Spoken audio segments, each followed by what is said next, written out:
मथुरा राज्य के युवराज शक्तिशाली परंतु अभिमानी कंस के अत्याचारों ने चारों तरफ आग लगा रखी थी। शायद उसे जलती हुई बस्तियां अच्छी लगती थी। उसकी सेना जिधर से गुजर जाती लगता कोई सेना नहीं, काली आंधी गुजरी है। उसे अपने कंधे के सिवा किसी और कंधे पर सिर अच्छा ही नहीं लगता था।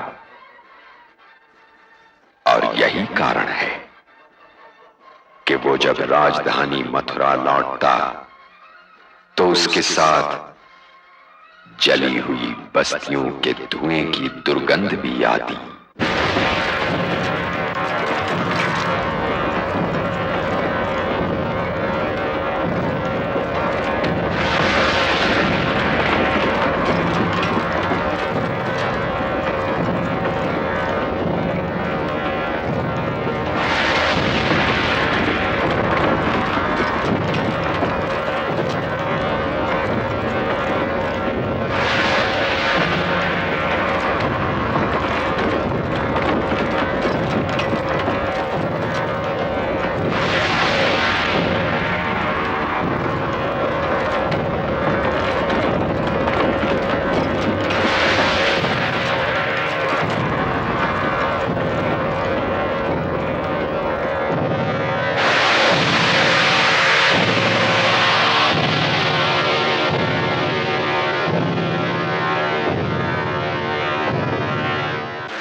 मगध नरेश का स्वागत है। जमाई राज,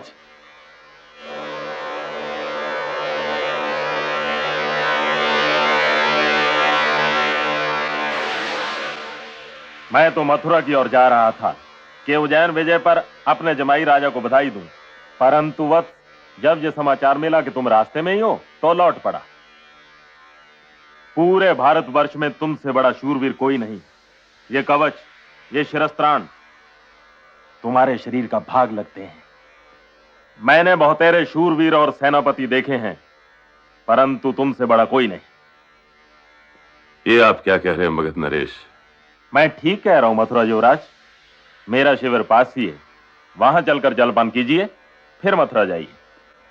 ऐसा कैसे हो सकता है? आप हमारी मथुरा की सीमा में हैं, आप हमारे यहां जलपान करेंगे, उसके पश्चात हमारे साथ मथुरा चलेंगे। मथुरा जाने की अब कोई आवश्यकता नहीं है। बधाई देनी थी सो दे ली। जलपान अवश्य करूंगा आपके शिविर में। पधारिए।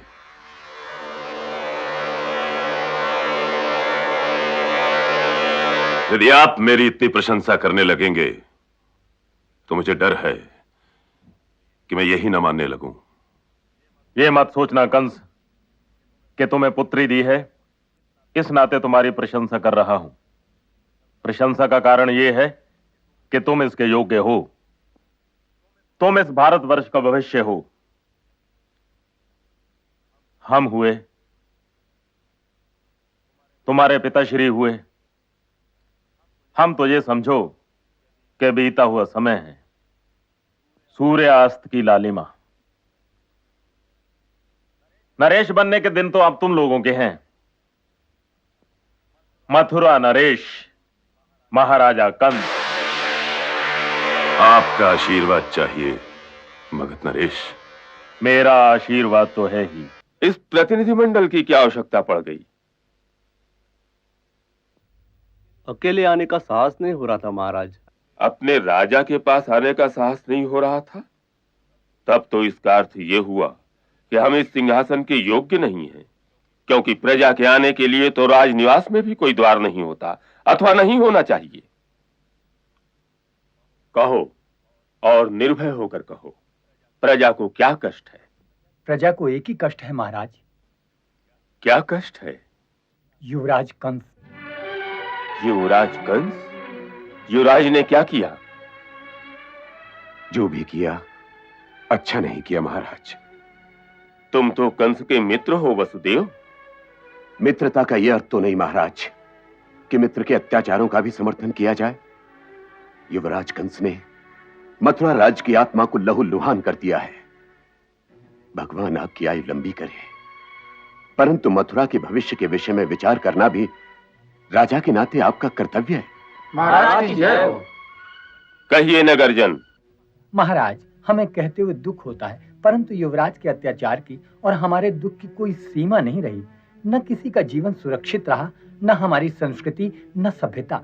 घरों में बहू बेटियों की जान सांसत में रहती है और बाहर हमारा सम्मान। यमुना के पवित्र तट पर बसी हुई हमारी मथुरा नगरी में आज विपदा की नदी बह रही है और आतंक का सागर लहरा रहा है। मैं कंस से बात करूंगा।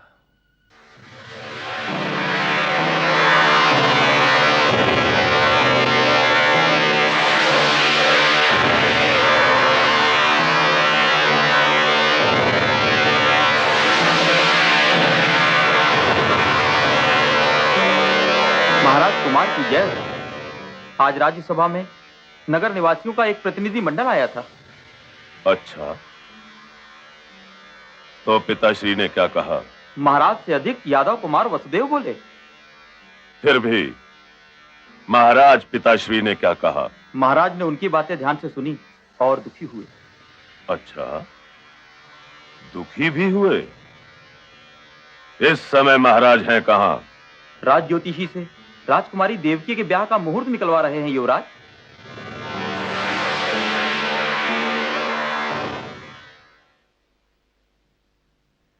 ऐसा मुहूर्त निकालिए राज ज्योतिषी, जिससे मेरी देवकी के जीवन में आनंद का ऐसा सूर्य उदय हो जिसके भाग्य में अस्त होना लिखा ही न हो। अवश्य महाराज। महाराज की जय हो। युवराज सीधे यहीं पधार रहे हैं।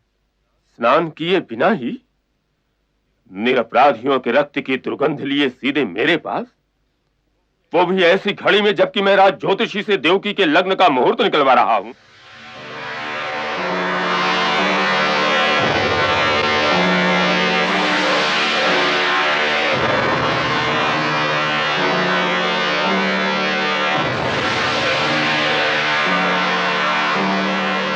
प्रणाम पिताश्री।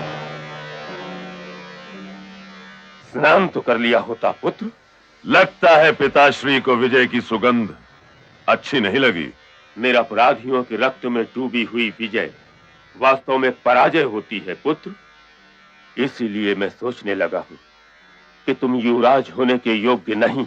और आप अब राजा रहने के योग्य नहीं रह गए हैं।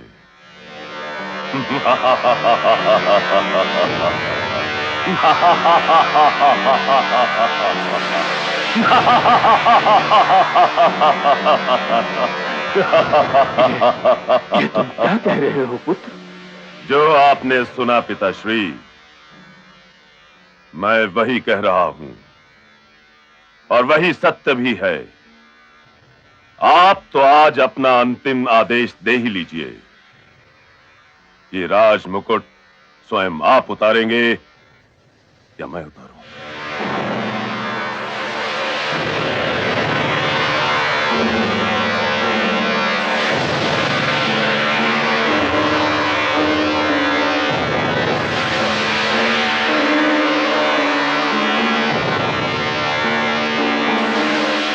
आपने तो निर्णय लेने में बड़ी देर लगा दी पिताश्री। बताइए, मुकुट आप उतारेंगे या मैं उतारूं? मुकुट तो मैं ही उतारूंगा।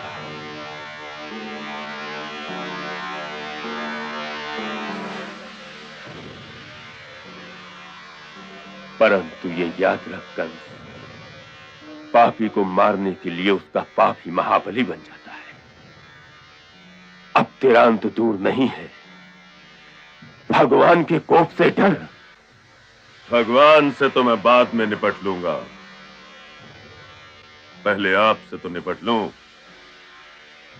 मथुरा के भूतपूर्व नरेश को बंदी गृह की सबसे अंधेरी कोठरी में डाल दिया जाए।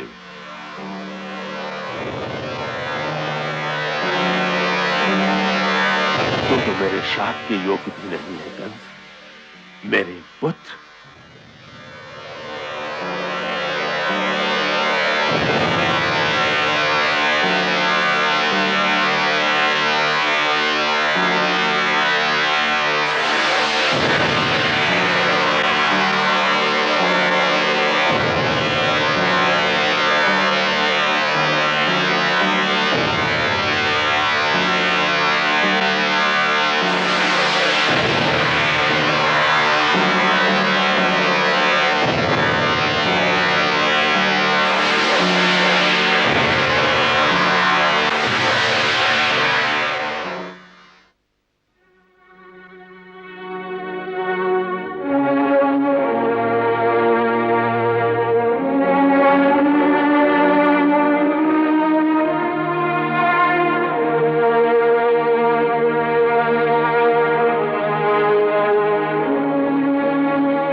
पिताश्री को कोई कष्ट नहीं होना चाहिए। जो आज्ञा। कष्ट तो मुझे एक ही है कि तुम मेरे पुत्र हो। अब तो आपके सन्यास के दिन हैं पिताश्री, और ये आपका तपोवन है। यहां बैठकर तपस्या आरंभ कीजिए और राजनीति के विषयों पर विचार कीजिए, तो आपको ज्ञान मिलेगा कि आप जैसे निर्बल, अशक्त और बलहीन व्यक्ति को राजा होने का अधिकार ही नहीं है। आपको राजा बनाकर इतिहास ने मथुरा का अपमान किया है। इतिहास के विषय में तो मैं कुछ कह नहीं सकता, परंतु तुम्हें मेरा पुत्र बनाकर काल ने मेरा अपमान अवश्य किया है। तुम मेरे पुत्र नहीं, तुम तो मेरे पिछले जन्मों के पापों का दंड हो। तुम पुत्र नहीं, मेरे लिए, मेरी मथुरा के लिए और भारतवर्ष के लिए एक अभिशाप हो। परंतु हर अभिशाप का एक अंत होता है। कंस, मैं तुम्हारे अंत की प्रतीक्षा करूंगा। यही कीजिए, कीजिए प्रतीक्षा। इससे समय अच्छा बीत जाएगा।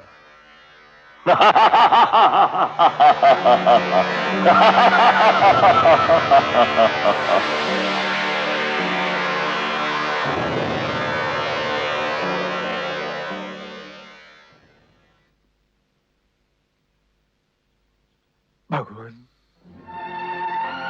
अगले जन्म में पुत्र देना हो तो पुत्र ही देना प्रभु, और यदि पुत्र न देना हो तो कोई पत्थर दे देना। मैं उसे ही महादेव मानकर उसकी पूजा करूंगा।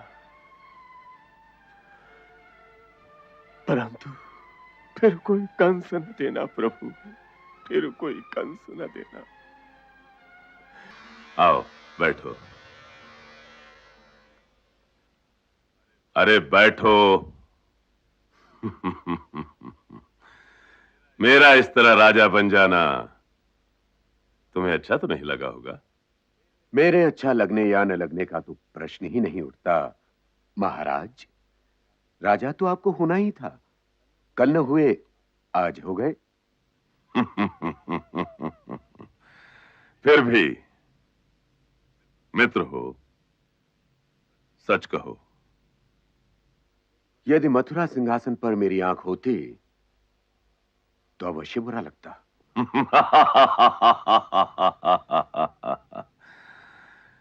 यदि हमारे राजा बनने से तुम प्रसन्न हुए हो तो एक सुझाव मानोगे? आदेश दीजिए महाराज। आदेश नहीं मित्र, मित्रों को आदेश नहीं दिया जाता, एक सुझाव है। मित्र के लिए मित्र का सुझाव भी आदेश होता है मित्र। कहिए। हम चाहते हैं कि अपनी चहेती बहन देवकी का विवाह तुमसे कर दें, ताकि हमारी ये मित्रता नाते की डोरी में बच जाए। परंतु रोहिणी, क्या तुम्हारा हृदय इतना छोटा है वसुदेव कि उसमें रोहिणी के साथ मेरी देवकी नहीं रह सकती?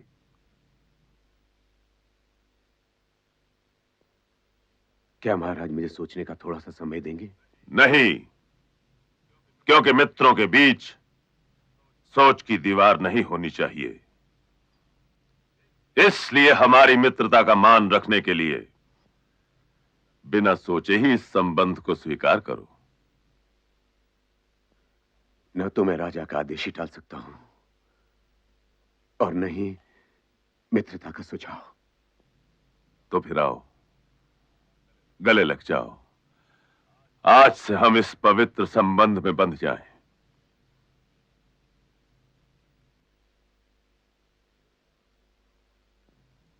मेरे परम मित्र शौर सैनी राजकुमार वसुदेव के साथ मेरी बहन देवकी के लग्न का सुमुहूर्त निकालिए राजजोशी। जो आज्ञा युवराज। युवराज नहीं, महाराज कहो। कहो महाराज। जो आज्ञा महाराज। परंतु मुहूर्त ऐसा निकालो जोशी कि यह विवाह मेरे और वसुदेव के संबंधों को और भी शक्तिशाली बनाए। मैं ये विवाह इतनी धूमधाम से करूंगा कि सारे भारतवर्ष के घराने देखते रह जाएंगे। तुम्हारे गले में ये वरमाला देखकर आज कितना प्रसन्न हूं मैं। अब तक तुम केवल मेरे एक मित्र थे, अब तुम मेरे हो, भाई भी और जीजा भी। मेरी देवकी को संभाल कर रखना। महाराज की जय हो। महाराज, रथ प्रस्तुत है। नहीं सारथी, आज तुम नहीं, स्वयं हम अपनी बहन देवकी के सारथी बनेंगे। जो आज्ञा महाराज। चलो वसुदेव, आओ बहन।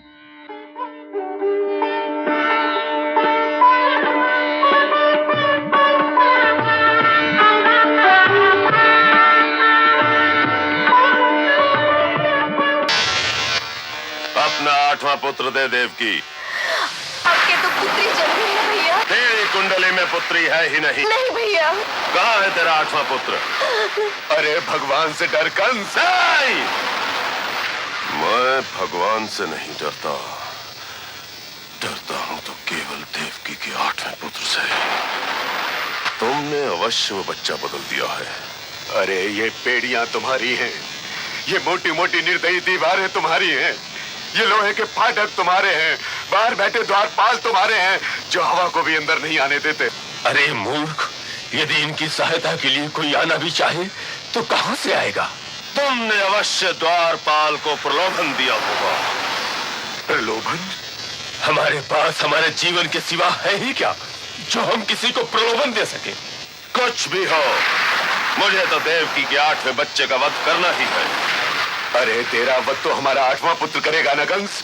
मुझे 8 तक की गिनती अच्छी ही नहीं लगती। नहीं भैया। बच्चा दे। नहीं भैया, नहीं, ना भैया।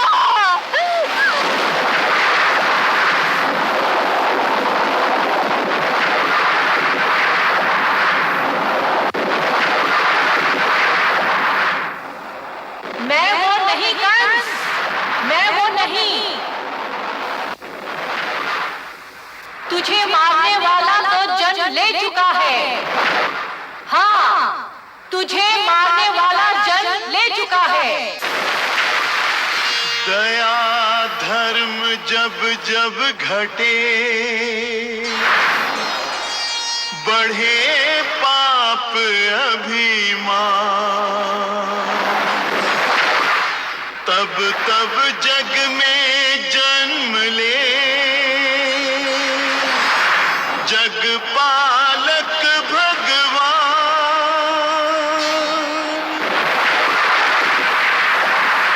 मुझे प्रणाम नहीं, मुझे चाहिए देवकी का 8वां पुत्र, और यह निश्चित है कि वो कन्या देवकी ने जनी ही नहीं। तो देवकी का 8वां पुत्र है कहां? कहां गया वो? राजकुमारी देवकी या वसुदेव ने निस्संदेह कोई जादू किया होगा महाराज। नहीं तो यह कैसे संभव है कि इतने कड़े चौकी पहरे से बच्चा निकल जाए? यदि वो जादू टोने द्वारा भी वहां से निकाला गया होगा, तब भी हमारी सीमा में ही होगा। सेना को आदेश दो कि वो सारे राज्य में फैल जाए और कल के जन्म में सारे बच्चे मार डाले। जो आज्ञा महाराज, परंतु यदि ऐसा किया गया तो विद्रोह हो जाएगा। और क्या तुम ये नहीं जानते? यदि ऐसा नहीं किया गया तो क्या होगा? जानता हूं महाराज, परंतु वो बच्चा आज ही तो बड़ा नहीं हो जाएगा। अभी हमारे पास समय है। हम पहले गुप्तचरों द्वारा पता चलाते हैं कि राज्य में कल रात कुल कितने बच्चे जन्मे हैं और कहां।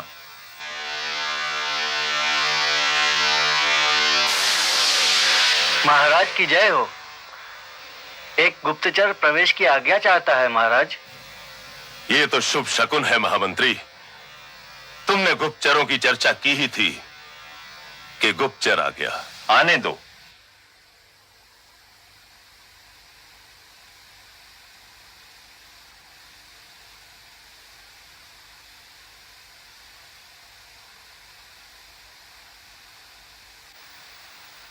महाराज की जय हो। क्या समाचार लाए? गोकुल की तो काया ही पलट गई है महाराज।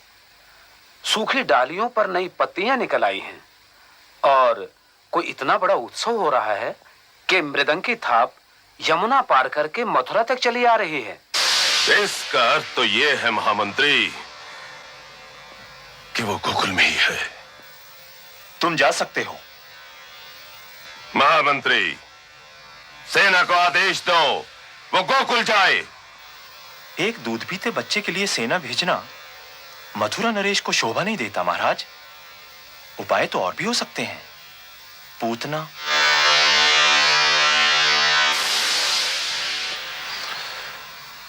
पूतना को बुलवाया जाए। जो आज्ञा महाराज।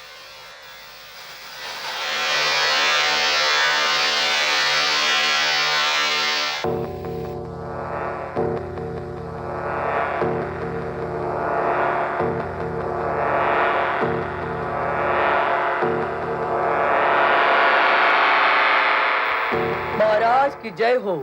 महाराज की जय हो। तुमने दूध पिलाया है मुझे पूतना। तुम्हें यह दंडवत करने की आवश्यकता नहीं। पूतना अपने नरेश पे बलिहारी जाए। हम एक बड़े संकट में हैं पूतना। आज्ञा दीजिए महाराज। मेरे एक शत्रु का वध कर सकोगी? मैं महाराज? हाँ, क्योंकि वो शत्रु एक दूध पीता हुआ बालक है। कौन बालक है वो? ये तो पता नहीं, पर यह पता अवश्य है कि वो गोकुल में है और कल रात ही उसने जन्म लिया है। परंतु ये भी तो हो सकता है महाराज कि कल रात गोकुल में एक से अधिक बालकों ने जन्म लिया हो। हाँ, ये संभव है। मुझे क्या आज्ञा है? ये सारे बालक मेरे शत्रु हैं। ये कार्य कर पाओगी पूतना? परंतु आप चिंता न करें महाराज। मैं अपने वक्षस्थल पे मीठे विष का लेप लगाकर उन सभी बालकों को अपना दूध पिला दूंगी।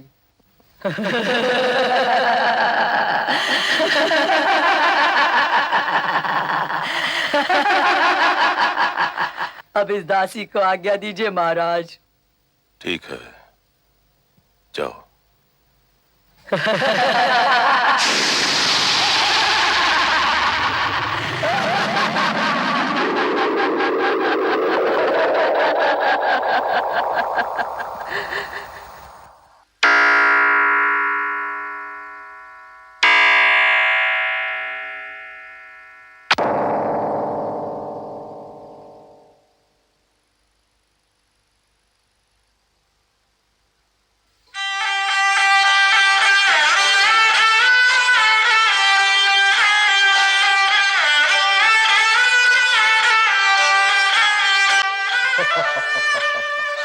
अरे अरे वैद्य काका, ये क्या कर रहे हैं?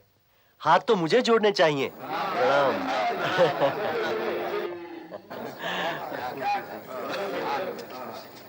अरे रोहिणी बेटी, नमस्कार वैद्य काका। सब कुशल मंगल है ना? जी हाँ। अरे रे रे मेरा बलराम बेटा, अब समय मिला है आने का? बड़ी प्रतीक्षा करवाई रोहिणी बहन। क्या बताऊँ आपको, मैं तो मुझे कुछ मत बताओ। जो कुछ कहना है यशोदा से जाकर कहो। बहुत रूठी हुई है तुमसे। अच्छा। आइए।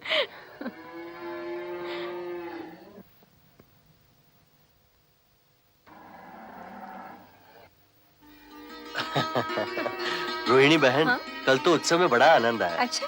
हाँ, वो देखिए तो।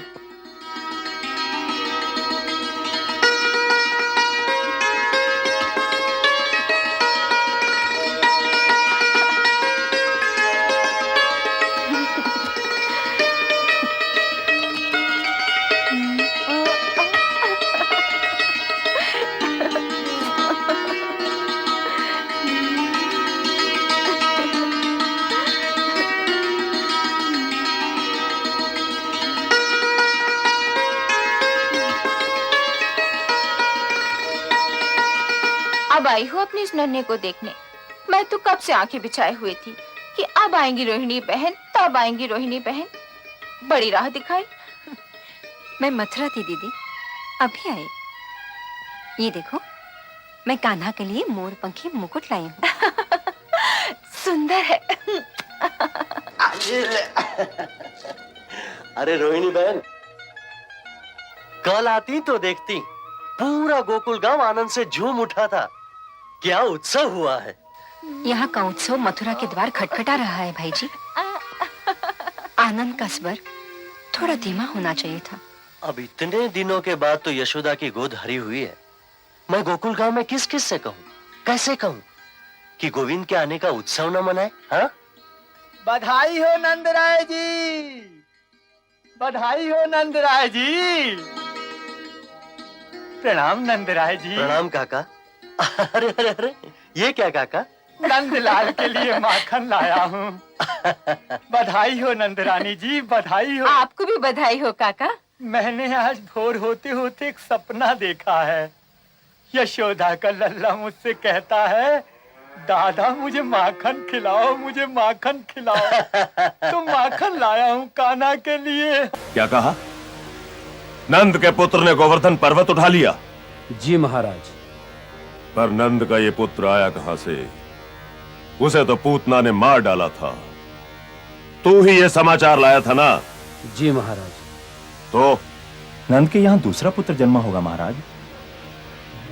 क्या स्वयं तुमने उसे पर्वत उठाते देखा? जी महाराज।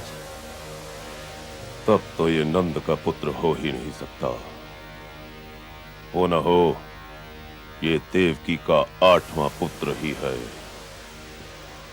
परंतु ना तो मैं पूतना हूं जिसे वो मार सकता है, और ना ही गोवर्धन जिसे वो उठा सकता है। मैं हूं मथुरा नरेश कंस। मैं विधाता की चुनौती स्वीकार करता हूं। वो कहता है कि देवकी का 8वां पुत्र मेरी हत्या करेगा, और मैं कहता हूं कि देवकी के 8वें पुत्र की हत्या स्वयं मैं करूंगा। तो क्या स्वयं महाराज नंद गांव जाएंगे? नहीं महामंत्री, नहीं। मैं नंदगांव नहीं जाऊंगा, वो मथुरा आएगा। मैं अपने भांजे को आमंत्रित करूंगा, और जब वो यहां आएगा तो मैं उसे कलेजे से लगा लूंगा। समझ के ना महामंत्री? जी महाराज। पर वो आपके आमंत्रण पर आने ही क्यों लगा? वो इसलिए आएगा कि वहां वसुदेव का परम मित्र अक्रूर जाएगा। देवकी भी तो उसे अपना भाई मानती है ना। और जब अक्रूर वहां जाएगा तो कोई संदेह नहीं करेगा, वो अवश्य आएगा, अवश्य आएगा। अक्रूर को बुलवाओ। जो आज्ञा महाराज। महामंत्री शीघ्र जाइए।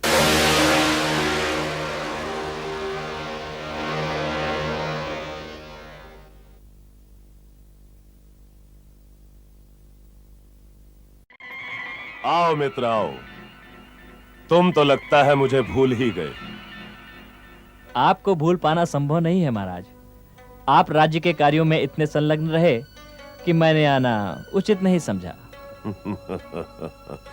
ये क्यों नहीं कहते कि देवकी और वसुदेव के कारण मुझसे रूठे हुए हो। अब तो स्वयं मैं अपने किए पे लज्जित हूं। बहन फिर बहन होती है महाराज, और मित्र मित्र। यदि आप उनके सामने जाकर अपनी बाहें फैला देंगे तो वो अपने पुराने सारे दुख भूल जाएंगे। तुम्हें विश्वास है? जी महाराज। परंतु कोई उपहार तो ले जाना चाहिए ना उनके लिए अक्रूर। कोई ऐसा उपहार जिसे देखते ही उन दोनों पर आनंद की वर्षा हो जाए। ऐसा कौन सा उपहार हो सकता है महाराज? आकाशवाणी तो यही थी ना कि देवकी के 8वें पुत्र के हाथों मेरी हत्या होगी।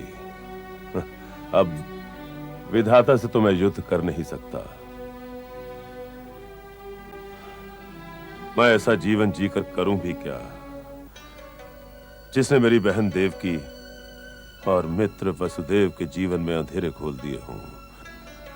मुझे ऐसा जीवन नहीं चाहिए अक्रूर।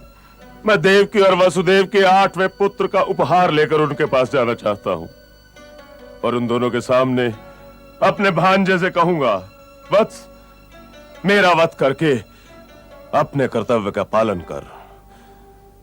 इस शुभ कार्य में तुम्हें मेरी सहायता करनी पड़ेगी मित्र। आज्ञा दीजिए महाराज। मैं चाहता हूं कि तुम मेरा स्नेह संदेश लेकर नंदगांव जाओ और मेरे भांजे कृष्ण को मेरे पास ले आओ। और जो नंदराय ने उसे ना आने दिया महाराज? नंद तुम्हारी बात नहीं टालेगा मित्र। और हमारी ओर से उन सबको धनुर्यज्ञ के लिए आमंत्रित करो। जो आज्ञा महाराज।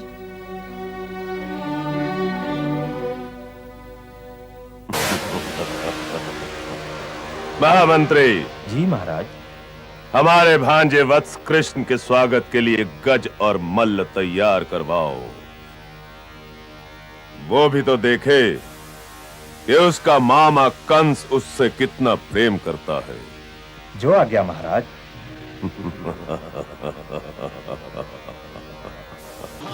भाई